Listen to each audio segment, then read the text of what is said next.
Good afternoon, everyone. Thank you so much for joining us for this last session of our meeting. This closing plenary is the Scholarly Kitchen Chefs, a look back over the last 10 years. So this is always, I anticipate some very interesting conversations and some very fun times here. So just before turning it over to the chefs, I just want to say thank you very much for attending this annual meeting. I hope you've had as much fun as I have. Take it away, chefs. So thank you for joining our plenary today. We're going to start out before we throw questions at the chefs, and I hope you're thinking of good ones too. Alice is going to walk us through some of the survey results. So we asked you all to give us some feedback on the Scholarly Kitchen, and she's going to share some of those results. Thanks. So this is going to be a very quick whiz through because I only have 10 minutes. I'm going to do my best. I want to start off by thanking the other members of the Kitchen Cabinet, which is the the SSP committee that's responsible for the Scholarly Kitchen. And we have a small task force that's looking specifically at diversity and inclusion. And that was the group that was tasked with doing this survey. And these are the task force members. And we also had some really invaluable help from Roger Schoenfeld, who's another of the chefs with the survey, who's a lot more experienced on survey stuff than certainly I am. And I also want to say a big thank you to all of you who responded, because I suspect that there's quite a few of you in the audience who shared your views, and we really appreciated it.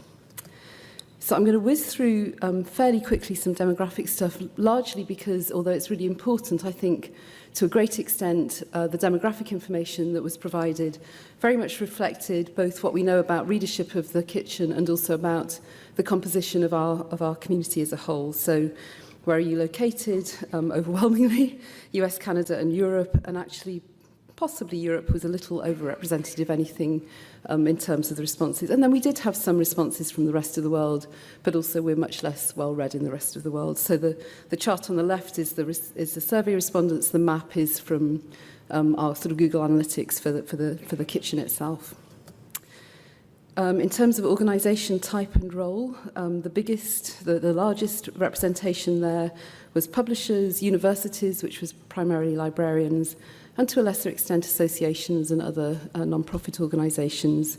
And in terms of roles, editorial publishing roles and librarians were, again, by far the best represented, but a good representation from other types of roles as well. Age, gender and ethnicity was, again, probably no surprises, very, very white. Women were somewhat overrepresented compared with our numbers in the community, but we are a majority, so that was sort of broadly okay. Age, I thought, was quite interesting. So there is a real range of ages represented here, which I think is a very healthy thing. So not so much the very entry-level people, but certainly from sort of mid-20s through to end-of-career people. Pretty good representation, which I think is, as I say, really, really encouraging and also very good feedback for us, because some of the comments in particular are very much urging us to pay greater attention to early career professionals, and I think that's very much borne out in our readership as well. And then how frequently do you read The Kitchen and how long have you been reading it? So a lot of very loyal readers, thank you very much. So lots of people reading daily, most people, the biggest number reading sort of frequently several times a week. So, really only a small number of people, I guess expectedly, reading it only occasionally. And how long have you been reading? Again, a lot of loyalty here. So most of the respondents, or the biggest number of respondents, have been reading The Kitchen for 5 years or more, and then sort of tailing off to less than 1 year. But again, a lot of loyalty. So thank you. And then the chart at the bottom is the actual readership of the Scholarly Kitchen and how that's grown. So you can see it grew quite steeply, flattened, declined a little, and this year you can't see on the chart, but we are on track to increase our readership, I think, fairly substantially over last year, and also shortly to break the 10 million page view, I think. So that will be a nice celebration for our 10th anniversary. And then the last of the sort of demographic questions, if you like. do you follow the Scala Kitchen, and if so, how, and how did you first learn about us? And again, probably unsurprisingly, given that the survey link was sent to everybody that gets an email alert about the kitchen, that's where most of the respondents say they follow us, but we've got a good following on Twitter as well, both the kitchen and also the individual chefs. I think many of us have Twitter accounts. And then colleague recommendation was the biggest thing. Again, I don't think surprisingly. Don't know was also not surprising, because if you've been reading it for a long time, why would you remember why you first started reading it? I certainly can't remember. So again, I think no real surprises there. So the rest, and apologies, this is probably not the most readable of slides, and I did intend to pretty it up and I ran out of time, so I apologise for that. But this question was about how well we're meeting SSP's goals for the kitchen. And I think this is a really important one, because we are the blog of the Society for Scholarly Publishing, and they set us some goals when the kitchen was first set up, so we want to know whether we're achieving them. I think the answer is mixed. In some ways, yes, we're doing really quite well. So keeping members and interested parties aware of new developments, we score really quite highly, 4.46 out of a possible 5. But there are some areas where we need some improvement. So translating findings from related endeavours, not so well, 3.65. And suggest areas that need more input, 3.85. So nothing that's really terrible, but certainly some areas that we're doing better in than others. And we also asked whether there are other goals that SSP, that the kitchen should be addressing. And this was an open, free response question. So by no means, there were 257 responses. Those are not all reflected here, but I tried to pick out a sort of a representative sample to give you a sense of the kind of responses that we were getting. And I think, there was some really constructive comments here that we are very much going to be, taking into account. I'm just going to give you a minute to read them because they're quite interesting. Okay, the next question was, do you feel the current group of chefs provides a good balance of opinions? And you can see that the response to this was divided, really, more or less half yes and half a version of somewhat or no. So doing okay, but I think there is room for improvement there, and I think that came out in quite a number of the comments, and also later on in terms of what people think we do best and where there is need for improvement.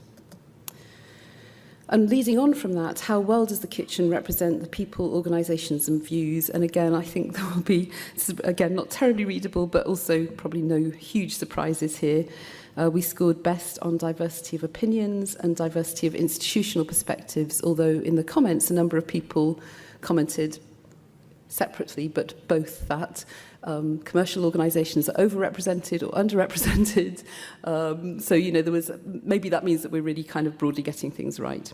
But in terms of, for example, race and ethnicity, geographic diversity, and to a lesser extent, but still gender diversity, we still have a ways to go. I think we've made a lot of improvements in terms of gender diversity. We're almost half and half on the kitchen now.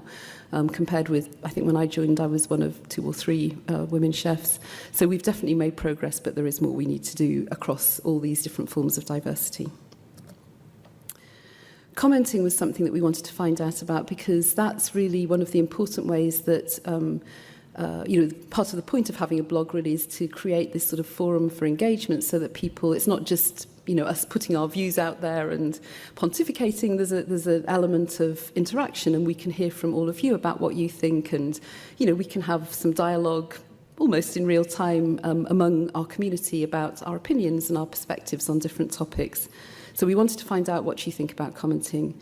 About a third, just under a third of people do comment. A very small number of those you can see comment very regularly. Most people just comment occasionally or rarely. The chart at the bottom here is the number of comments on the kitchen. So again, you can see that sort of peaked and now it's died off a little bit.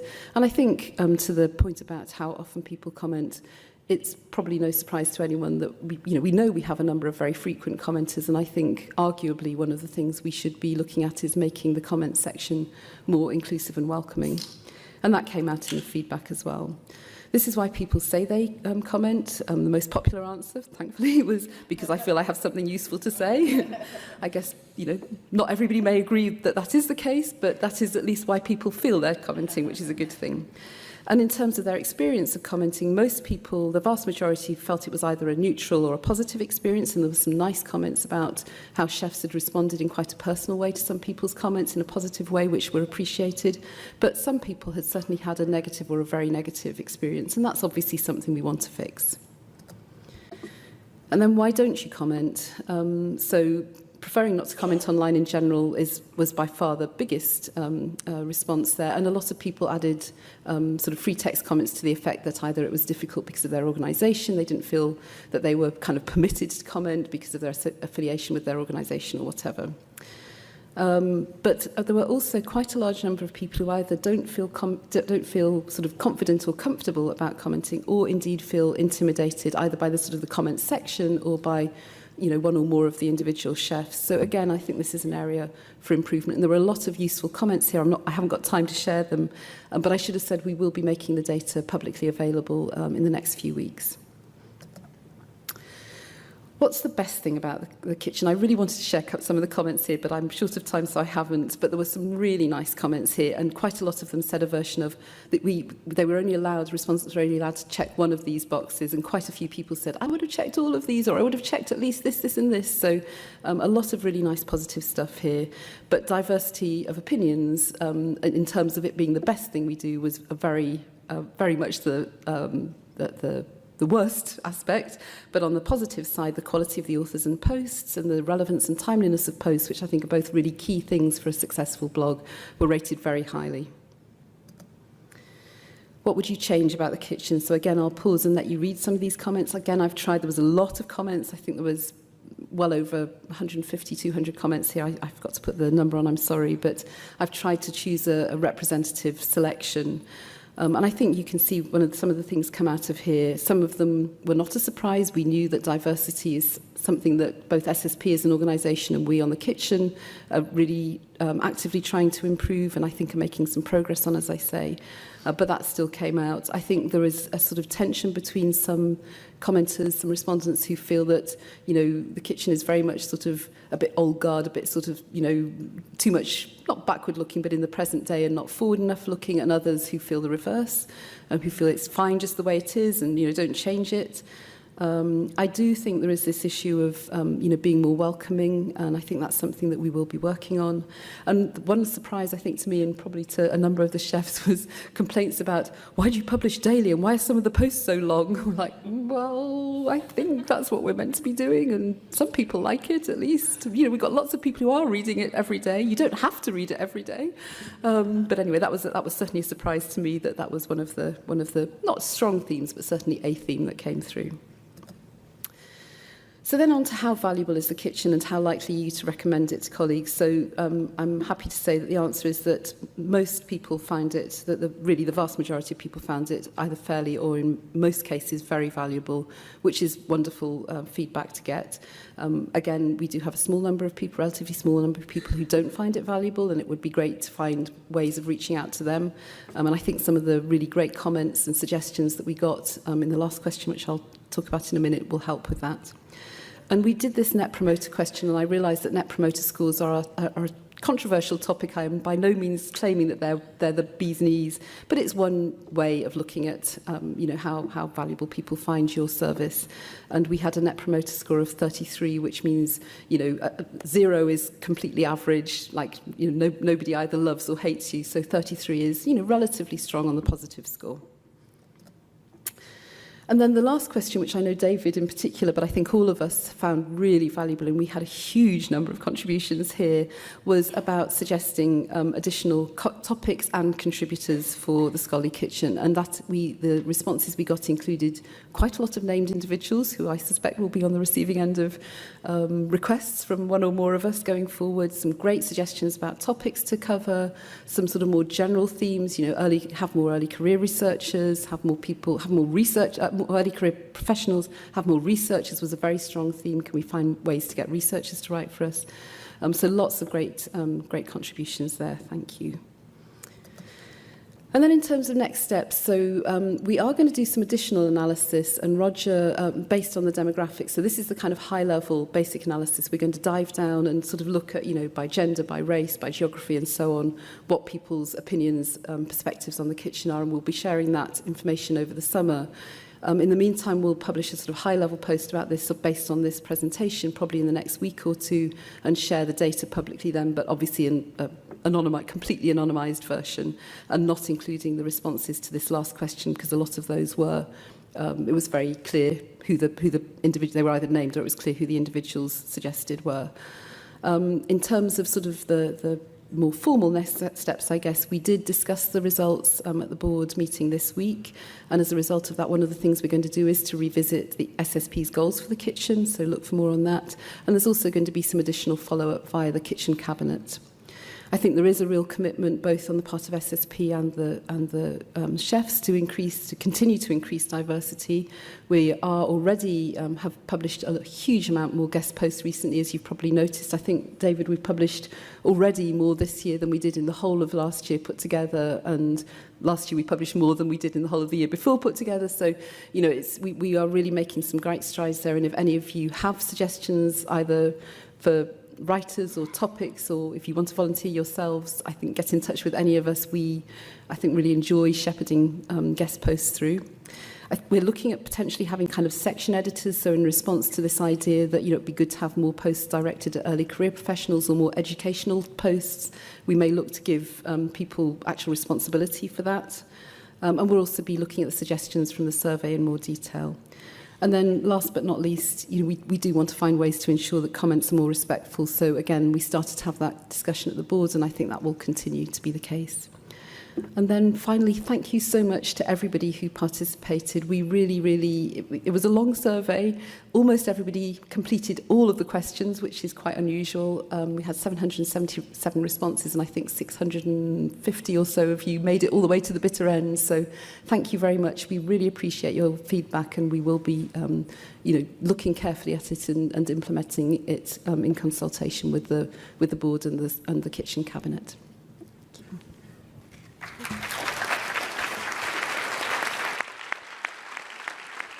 Thank you very much, Alice. So we are at 10 years, and that is pretty exciting. And so today we wanted to take a little bit of a look back on the last 10 years and a little bit of a look forward on what we think that we're going to be talking about, which is always hard to sort of predict. We have a representation of the chefs here on stage. We certainly have others who either had to leave a little early today or weren't here. I see Charlie's here in the audience, but I can't actually see anyone else. So if you're a chef, oh, there's Phil over there. Okay. And Letty. So we, we really try to produce content that not just the members of SSP, but the whole scholarly industry are interested in discussing. So, and I think now is a great time to sort of look back, and I want to ask Kent the first question. This whole crazy blog was your idea. And, have we met your expectations? What did you think was going to happen, and are we there? Yeah, so more than met them. It's been kind of a crazy ride. So when it first started out, Sue Kesner and I met in the offices of NEJM one afternoon and kind of came up with this idea, how can we keep SSP members current on recent developments? And I said, well, I'm playing with the blog. I'll whip something up this afternoon. We'll take a look at it, see what we think. And by the time she got home, it was up and running, and then we worked through some titles and things like that. But I look back at the post, in which the archive is incredibly deep. I mean, you have to scroll through that thing, which is kind of annoying, but it also is impressive. I mean, there's a body of work here that's amazing, and we really rank well in search engines. But looking back at the old posts, they were 3 or 4 sentences sometimes with a link, maybe 2-3 paragraphs at most. It was really meant to be more of a newswire sort of, and that was the kind of commitment I made, which was, we're going to just run a little newswire. And then things started to get crazy. So then people had ideas. So Phil said, there are these publishers out there who are publishing any manuscript that's sent to them, and they're taking money for it. Why don't we put in a fake paper and we'll do a sting? And that was about a year later, and so we did a sting. And we actually got them to accept a fake paper and send us an invoice for $700, and we published all about it. And new authors kept coming in with all these ideas, and we had this daily pace, this obligation to be kind of a daily thing. And that, I use my own laziness as a design constraint. So when you have a daily pace, you're kind of like, okay, how do I make this so I can actually cope with this? So we created Ask the Chefs. We created the books roundup in the winter. We got interviews, revisiting posts, guest posts, Friday videos, all based on laziness as a design constraint, right? So my expectation when I started, actually, Angela, was I would be doing this for a year at most. And then it would fizzle out, or it'd be handed off to somebody else who would do the typing. It'd be this little tiny, whisper of a thing. So, in the interval, thanks to all the contributions of everybody, all the ideas that have come in, all the input, all the community, we've been nominated for a Webby. We've been nominated for another award, I think, this year, right? I never expected that some days it would be like dancing with a bear. I thought it would be just, I'd issue a nice little comment, but then, or, a little statement about an update. But some days it has been like dancing with a bear. The other thing I think, and I think most chefs would probably say this as a little bit of a serious note, it is a double-edged sword to be a chef. You have pros and cons because you're out there. And so people form an opinion about you based on what you write. And that can be both very, very good, and it can also be sort of an opinion that people, they'll cast you in a certain role.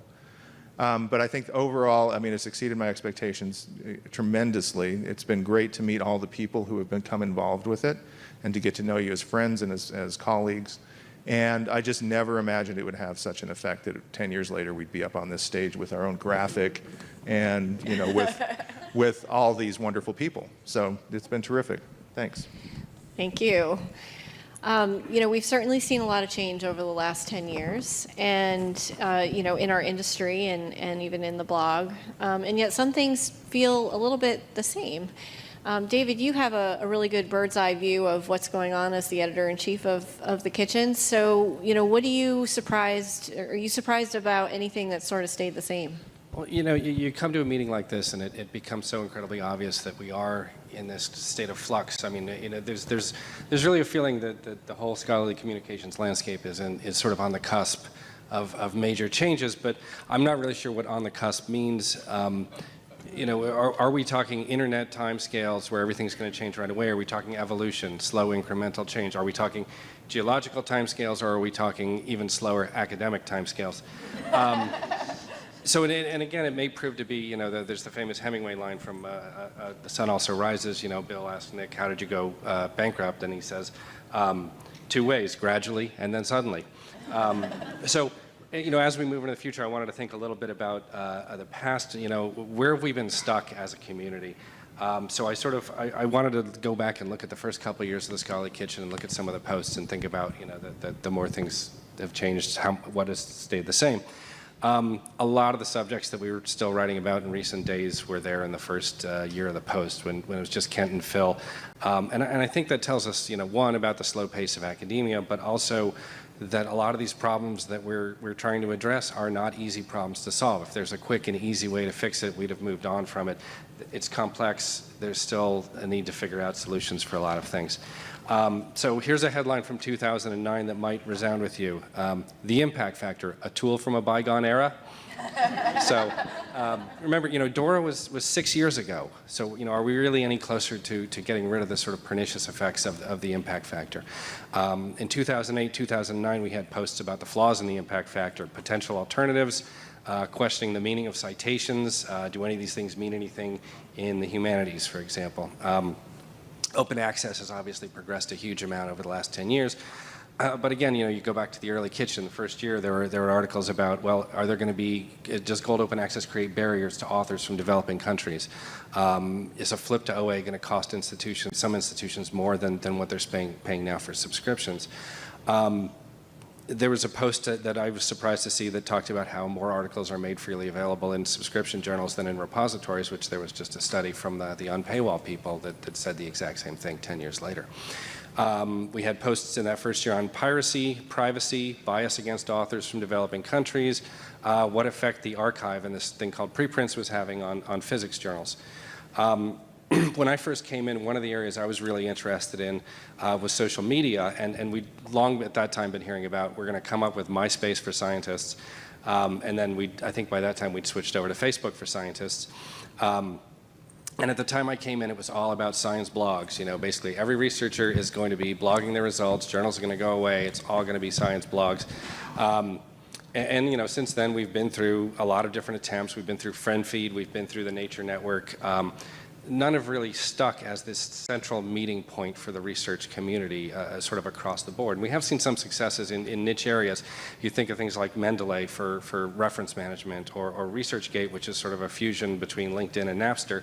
But there's been no sort of massive shift away from these sort of private trusted groups that most researchers are willing to sort of openly communicate with one another in. And there's really been, you know, no shift in sort of the form in which one tells the world about your research. I mean, even the preprint is basically written in the form of a journal article.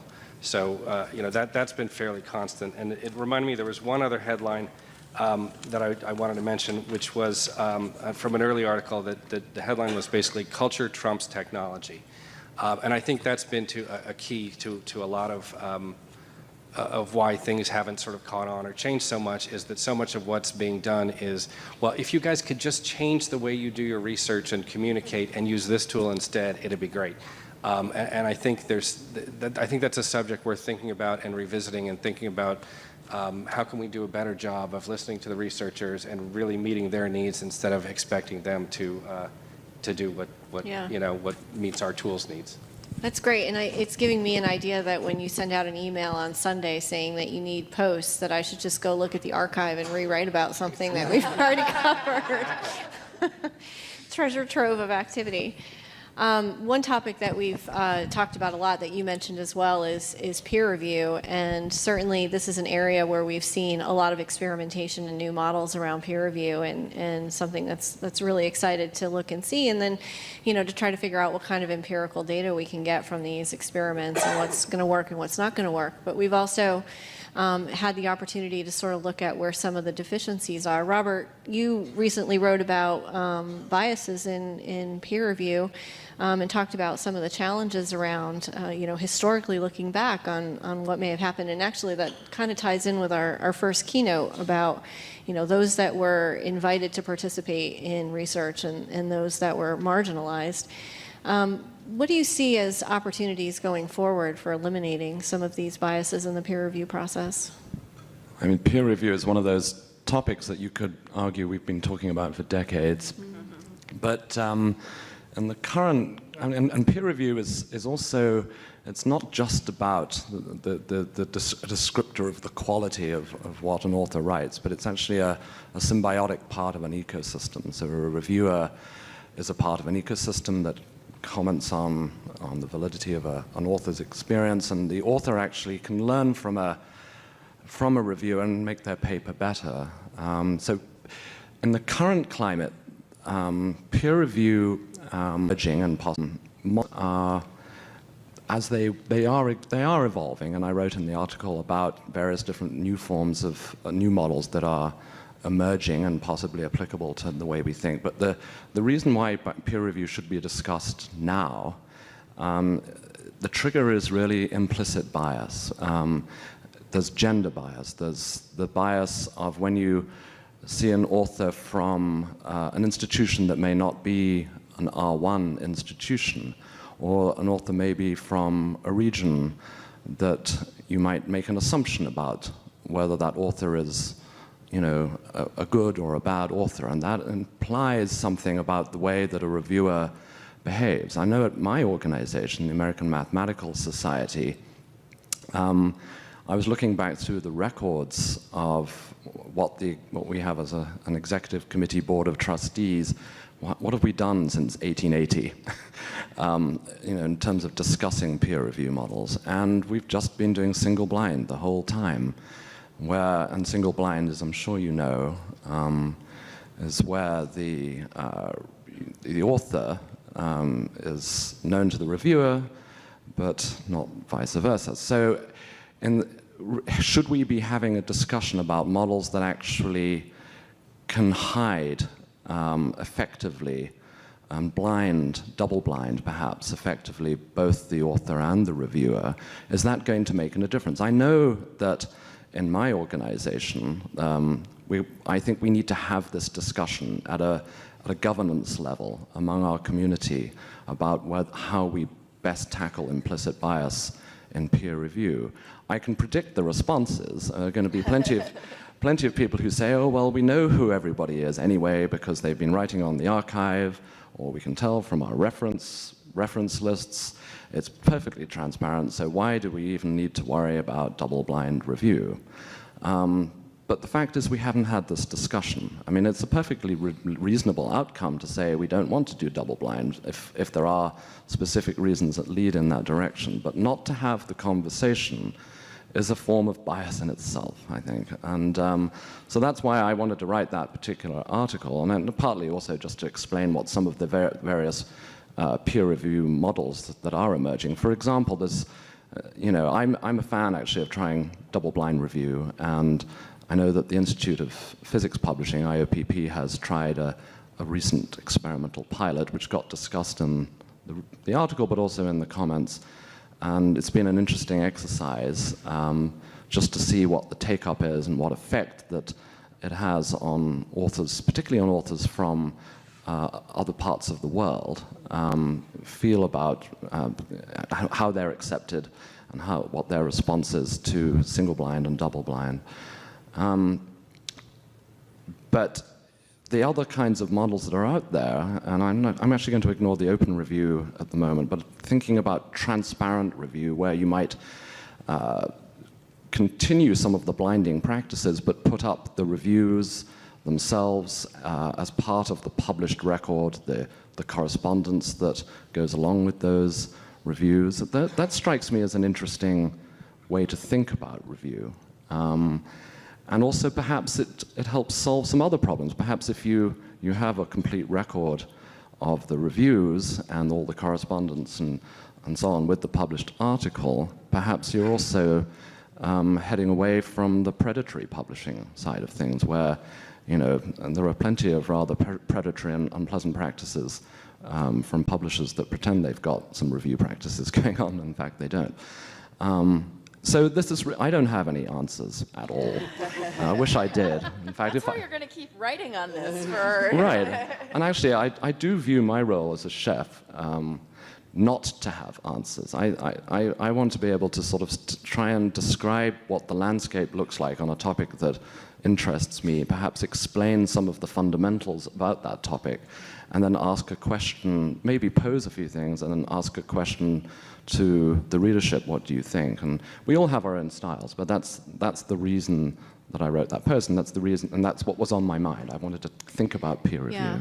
Yeah, and a lot of, you alluded to looking at your own organization and how long you've been practicing single-blind peer review. So one of the things that, the industry and publishers get dinged for is how not quickly we move on new trends. It's a pretty conservative group when it comes to trying new things. But in a lot of cases, and peer review may be one of them, we are a little bit beholden to the culture and to what our authors and our readers and our editors are really willing to go along with. I think practices around data sharing is one of those areas where we see some inertia or some resistance from authors around data sharing. They don't always understand what they're being asked to share, and some of them, frankly, just don't want to share their data. And so there's a lot of work that needs to go on, and as some funders and publishers are starting to mandate that, it leaves me wondering, what will happen and how quickly this will change. Tim, you've been talking about this a little bit. Do you think that authors are going to have an aha moment and this is going to flip the switch, or are they going to be dragged into data sharing, kicking and screaming? I think there could be a switch if we change, when we talk about data policy. A policy implies that you have to comply with it, that it's just like having line numbers or having an abstract set up a particular way, then you have to provide your data. and policies are there to be ignored generally. If you ask authors how many have read the author guidelines top to bottom, the fraction is very small. And what I think the conversation needs to shift towards is a discussion of, actually, your article's not really very good unless you provide your data. I mean, the idea that you should be able to, in this day and age, publish an article that claims, or any article that claims to be moving science forward without providing the numbers upon which your assertions are based is ridiculous. And it's amazing to me that we have reached the point where this whole new idea has to come along. That oh, actually, hang on, we have to provide the evidence that what we're saying is correct. And so what has to happen, I think, is that there has to be a shift to away from compliance towards quality. That is, as a journal, as publishers, as funders, so well, I'm sorry, your work's essentially unsupported unless you've provided the data and it's all neat and there's the code that goes with it, and it's extremely simple for someone to come along and see exactly what you've done. And that messaging, I think, needs to come strongly from funders and from publishers to say, yeah, you know, if there are two articles that are very similar, one has provided all the data in the code and it's very robust, and one that hasn't, we're going to take the one that has, because it's just a better article, it's better supported, and it's going to be more useful for the community in the future, because we're going to be able to, A, come back and check it, and B, that data is going to be used for something else in the future. So I think that change in messaging around that could be that flip the switch moment. Yeah, yeah. I mean, I think we're starting to see new communities, new fields, you know, thinking about it. I have the luxury of working with civil engineers that are like the last group to adopt anything. And they're starting. Oh, the mathematicians. Okay, maybe the mathematicians beat us, but they're starting to talk about data sharing, and so that's a move in the right direction. Speaking of data, publishers are collecting an awful lot of data. We know how people are using content and what they're looking for. We have download and citation data. And what we're finding from our users and our readers is that they want more personalized ways of finding data, partly in response to the fact that there's not data, articles. There's an explosion of papers. And so it's getting more and more difficult for our readers to find the exact paper that they're looking for on the exact topics, and from journals that they trust. And so we talked a lot at this meeting about artificial intelligence and machine learning. And Judy, this is something that you've been keeping a close eye on. What changes do you see, in the maybe not so far off future that will incorporate some of these new technologies? Well, I think the biggest shift I see is despite our focus on discovery, discovery means that we are going and finding something. I think where we're headed is to an environment where what we want finds us, so we don't have to go in search of it. The volume of content is growing to the point where it is increasingly challenging to find what we want. In an era where information was scarce, we had it all well organized. Now that there's such a profusion of it, we've worked with metadata, we've worked with increasing tools, and most of the time we can probably find much of what we want. But when we look at the volume of responses, we don't even get past the first page of Google responses. When we get into Google Scholar and others, digging sometimes takes some time. But it's looking, if we go out 5, 10, 15 years, and I think if we look back at this time, we'll decide that that wasn't really a very efficient way to stay informed. We've been relying, over the last few years, we've been implementing tools like semantic tagging, enhancing our content so that it is more smart, so that the tools that we have will find it more readily. And eventually we have this notion of what artificial intelligence will look like. So there are a variety of tools that continue to be introduced in the market, and many of them are aimed at trying to personalize the data. Now that means that we either have to have our patterns well known to others, or we have to be willingly able to make them available. The GDPR in Europe recently and the privacy issues have me wondering if that's going to slow down any of our progress in terms of what people can actually know about us, because many people would gladly trade information about themselves if it would save more time for them and they could get access to just what they were looking for. All of that being said, there's a factor of serendipity that I think has been lost in our focus on search. And serendipity back in the print world used to be described to me as while I was walking down the library when people went to the library and this book fell off the shelf and oh my gosh, there it was. Fast forward, and the current version of serendipity is the medical editor who said, you know, the most important article I read in the last year was actually sent to me by a colleague, and it appeared in a journal that I never would have read.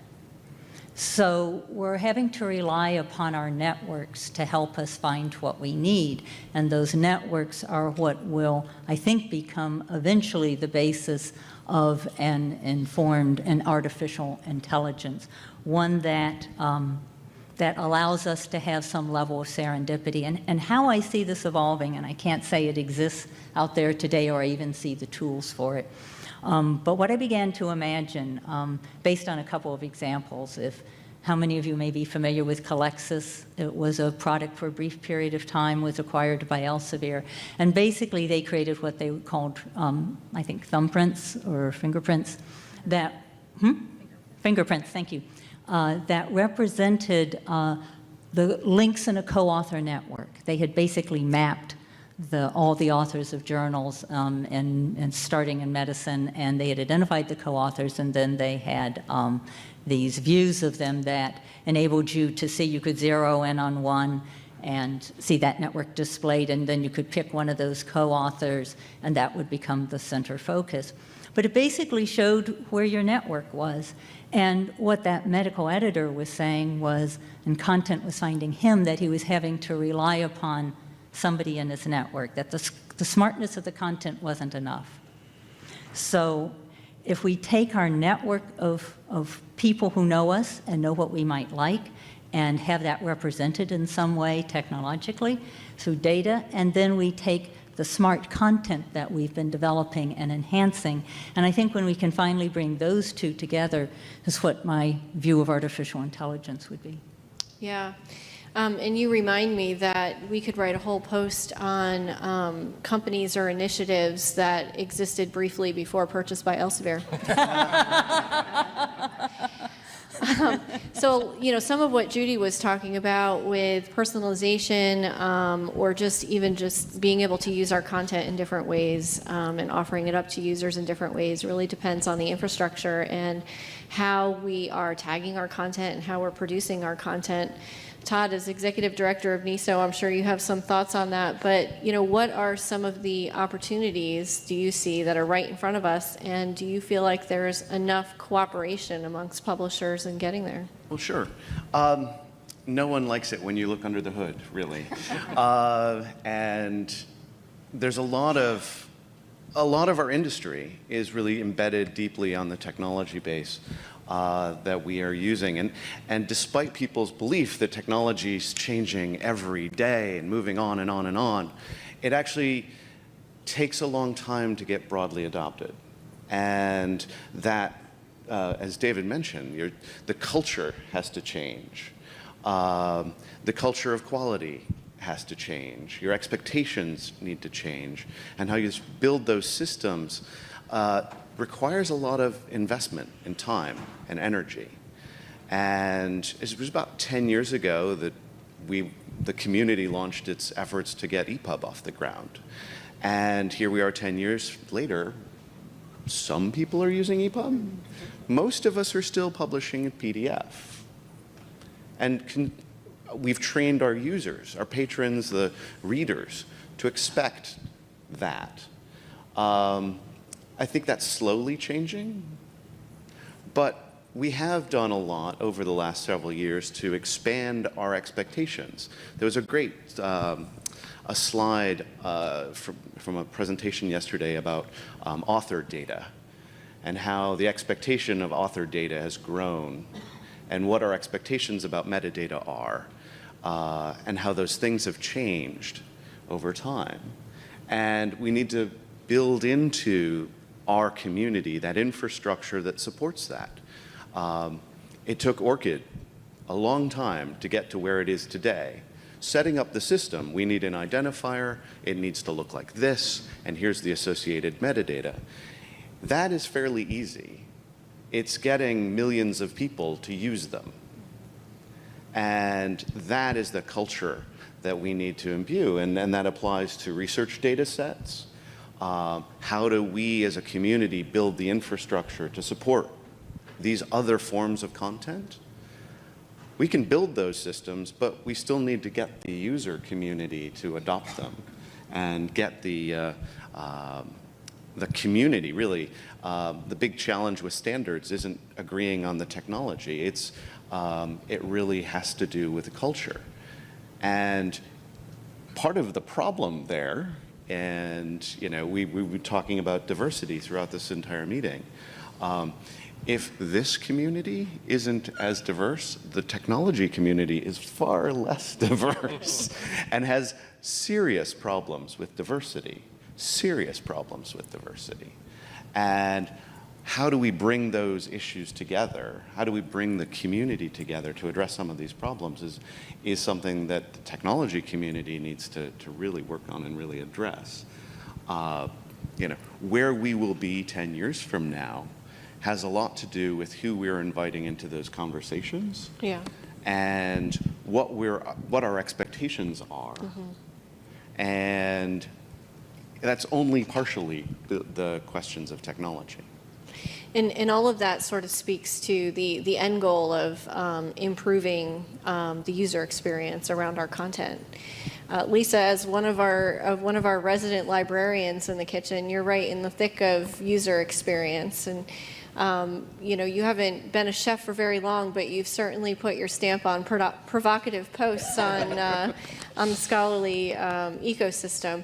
What do you see the role of librarians and information scientists in the library space going forward in the next 5 or 10 years? Yeah, thank you. It's been just 5 months, unbelievably. I guess 6 months starting today.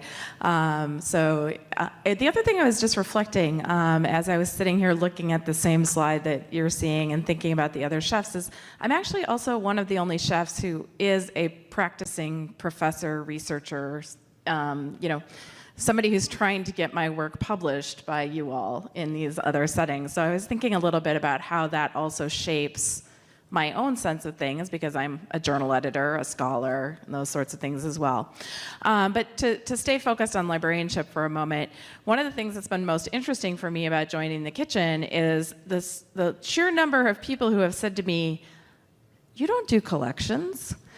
And so I think that question, that observation actually is my basis for saying where I think librarianship is really evolving and how we need to understand our profession, but also the implications that it has for working collaboratively with publishers, with technology and the like. I've spent my entire career working on the user services side. And the fact that I say side already tells you about some of the silos in academic libraries. But in particular, I'd also observe, I started my career in a community college. And, those are not the faculty that you're trying to get to be authors and publishers, and by and large, those collection dollars are pretty small. So I think one of the things that's happened actually is that research libraries, which have had these sort of divides, we're seeing a real shift in librarianship to everyone being on services side.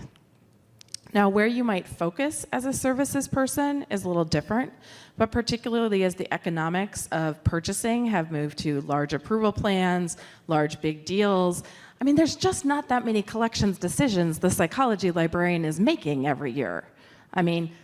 Just reality. But increasingly, the question that librarians are facing at community colleges, liberal arts colleges, research universities, there are 3,000 of these libraries in the United States alone. Only a very small number of them are the ARLs like I work. They're being asked to say, why do we need you at all? And in some ways, many people in this room are also helping drive that, because the more content you put online, the easier it becomes to get to it without coming through the library, right? We've been disintermediated or disaggregated or whatever you want to say. And so if we are going to provide value, we need to provide it in a way that is related to information, but isn't about gatekeeping and purchasing. And so I think one of the other interesting things here is, in many ways, the scholarly publishing community and the academic librarian, or I will say the research librarianship community, and some academic generally, are moving closer in many cases to looking a bit more like scholarly publishers, literally in some cases with library publishing initiatives, but also when I hear the discussions of author services that different publishers are trying to spin up, those sound an awful lot like library services to me, scoped differently, provided in different ways. So there's an interesting thing here of maybe we've also thought too much about like the publishers versus the librarians, or sometimes we go so far as to say the publishers collaborating with the librarians. But it'll be interesting to see if we're actually two communities in 10 years. Yeah, that's a great question. Yeah. Well, we'll have to write about all these topics again in 10 years. Everybody, Are we doing like a now doodle poll for what committed. people want to hear next? I know.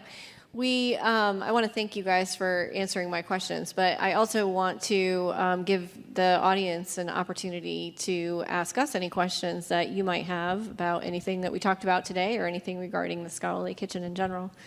So if you have questions, now would be the time. Otherwise, I'll keep going.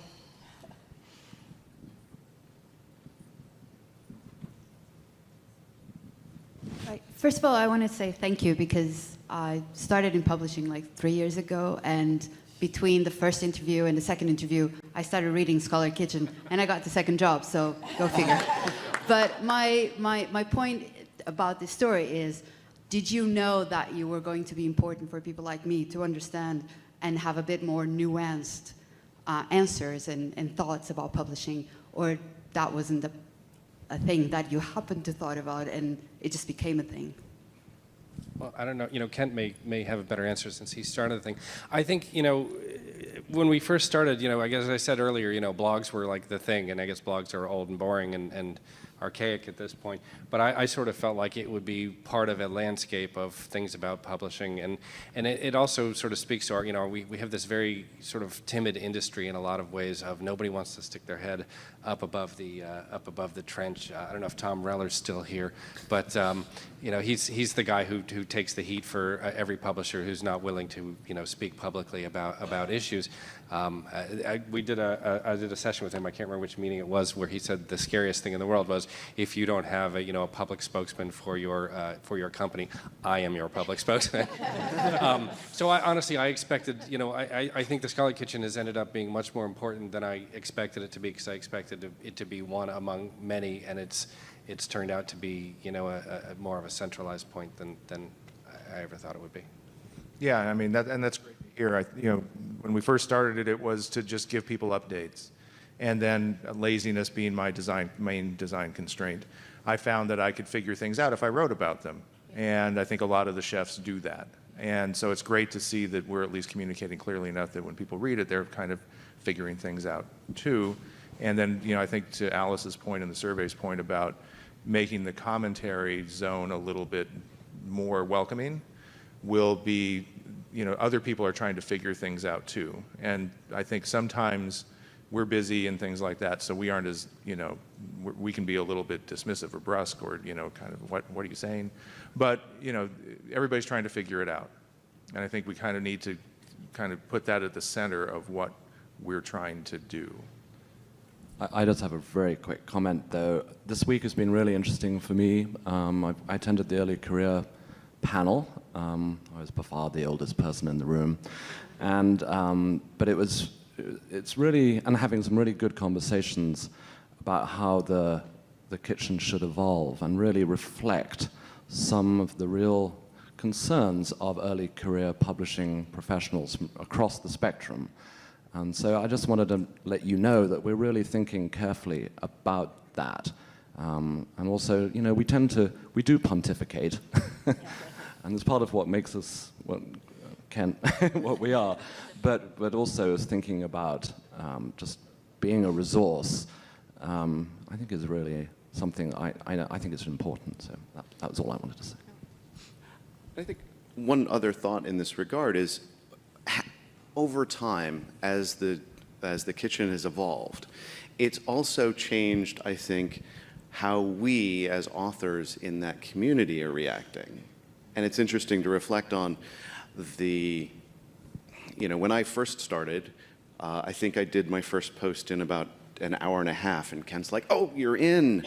And it felt like, oh, I could just, brain dump a couple hundred words. And over time, it's now has to be very thoughtful and very, detailed, well-researched. I've spent more time doing scholarly kitchen articles than actual journal articles sometimes. That's true. That's definitely true. We have another question. Hi, Kristen. Over here. Hi. Hi, Kristen Pruitt from Wiley. I have to write my question down, so I'm going to read it. One of the big things that I think we maybe didn't or don't ever discuss when we're thinking about diversity is language and English being a huge barrier to addressing the issue. So, not that I'm not going to go so deep, but have you ever considered translating the Scholarly Kitchen or having a translated version, La Cuisine Savante or La Cucina Académica? Je parle français, but that's about it. But yes, yes. Are we going to continue to allow English to be the language of science? Honestly, we've actually been approached by some different organizations to do some translations. Very frequently, individual chefs, someone will do a post. I know we've had a lot of posts where a Japanese organization has come and said, "Do you mind if we do a translation?" And we leave our copyright with the individual author, but I don't think I've ever seen a situation where one of our authors, someone asked to reuse a piece and that an author has said no. So that happens on occasion, but we have been approached by a couple of organizations. Can we syndicate and do translations? Melanie's been involved in this. We're trying to figure out, how do we make that happen? How do we pay for that? But it's something that's come up. Hi, Lois Smith. The kitchen has grown, so now it probably exceeds the size of the America's Test Kitchen. And I've always been curious about how you decide when you're going to add a new voice. It's like if you're a good reviewer on an editorial board, you get promoted to an associate editor. As a guest post person, you become a permanent post. And this also has to do with the diversity issue. Do you think about the topics you want and then look out in the community for an expert to talk about those topics? Just curious. Well, it's really been a mix of things of as you say, we need someone who can write about this or someone who can write from this angle. A lot of what we do are guest, people who write guest posts, like Lisa, I was reading, Lisa's blog and I was like, oh my God, I agree with very little that she says, but she argues it so beautifully and so convincingly that I enjoy reading it because she makes me think so much about things. And so, invited her to do some, guest posts and then it's a mutual thing because some people like blogging and like writing and putting themselves out, and I think maybe it was Angela or someone said that it's part of, for me, writing is thinking. That's how I know that I understand a subject if I can write a coherent argument about it. So it's you have to enjoy it and then be willing to say, oh, I have, usually it's the person who writes a guest post and then says, can I write another one? And then we realize at that point that would be a good addition. So can I ask David a question? And it's a leading question. So Scholarly Kitchen is kind of interesting because I hadn't really put it together this way, but the Scholarly Kitchen started out kind of being a news service, a newswire kind of thing. Then we've gotten into all these long, exhaustive, highfalutin posts. They're not all long. You might be one of our longer. I know. Okay, keep going. Okay, now I'm flustered. But what's interesting is the Twitter feed has kind of become the news feed. And I think that's an editorial component of the kitchen that we sometimes overlook, but it has a ton of followers. That's a good point. Like 17,000. 17,000. And that's another really useful output that we maybe don't I mean, I think you pay a lot of attention to it, and it gets a lot justifiably, but it's important just to, this isn't just a blog anymore. It's you know, webinars, and it's meetings like this, and it's a Twitter feed that has more followers than you know, we ever expected. So it's a lot of things. And I just wanted to add to that. I believe that, and I don't really know this for sure, David would have to confirm it, but I believe that I was asked to be a chef because I commented a lot. And I really thought about my comments and tried to be very thoughtful about that, and was invited to be a chef. And so engaging in that way and looking at, you know, we hear looked at in the survey, people who maybe are afraid to comment or feel intimidated to comment. I say jump in, because it really does open some doors for you. That's how I became a chef, is Okay, I commented yeah. a lot, and Ken said, you should just write for us. Yeah, yeah. Do we have time for one more question, Melanie? Okay, we have a question here. It's really a congratulation, because I've been following the kitchen, as some of you know, for quite a while. And what strikes me is, one, you have no longer got a kitchen view, which you did at one time, and then unfortunate people commented, and then they got jumped on by all the chefs. Now, this does not happen, and I think that's good. But secondly, I would like to say that please don't give up thoughtful pieces with some evidence. I've personally, as soon as I see something like chefs say what they ate at Halloween or something, I immediately delete, because I haven't got time personally to hear that. I'm not interested in what you eat at Halloween. But the stuff, when I see somebody putting an informed piece in, I know how difficult this sort of stuff is. It's terribly difficult to write concise things like you do, all of you do. It's not easy to write long things. I do that all the time. But that's much more difficult to do concise things with information in them. And please don't stop that, because it's really useful. I think the lady who spoke earlier, who learnt from about publishing, she would agree with me, I think. But, yes, and go ahead. You know, we've really been, you know, I mean, we're trying to really embody the sort of drive for diversity within SSP and better represent the membership as well. And we've gotten better, but we still have a ways to go. I think we have a better spread of opinions and people from different angles, but I still think there's a lot more that we can add. So, you know, anybody wants to write a guest post, please do get in touch. And you know, and then I agree 100% with you. I think my biggest problem, and Kent has been a tremendous mentor for me, and Phil Davis as well, of how to write something that just presents one idea well, as opposed to here's a bunch of stuff I think about saying. But it's incredibly difficult to do that, and I forget who wrote that. You know, I don't have time. You know, if I had more time, I would have written a shorter letter. Yeah, and that's something, you know, that I think all of us, when we first start off, sort of struggle with. It's like you want to be meaningful, so you throw everything in the kitchen sink into the piece. And I know, David, you've done a good job of helping me to sort of shape my posts into one thought. But thank you very much. That's a great comment to sort of end our session on. The Scholarly Kitchen wouldn't be 10 years old and where we are today without a dedicated reader base. So we appreciate all of you who stop by the kitchen and get a little taste of what's going on. And so thank you all for coming today.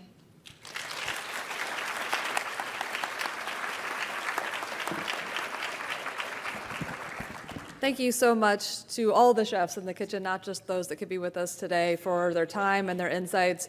It's nice to get to hear from them firsthand in terms of some of the things that they too struggle with, you know, in this very public but also incredibly valuable role for the Society for Scholarly Publishing. Very quickly, I want to thank, again, all of you for coming, spending your week here with us. I want to thank our sponsors, our program committee, our volunteer, the staff, the hotel staff, the AV staff, everyone that has pulled together to make this such a great meeting. You will be receiving a meeting evaluation by email. We really encourage you to give us some feedback and let us know what types of things you want to see in the future. So we hope you enjoyed Chicago. We're actually going to be back here in 2022. That seems really far away, but I assure you it is not. But next year, we're going to be in San Diego, so we do hope that you can join us. So thank you again, and safe travels, everyone.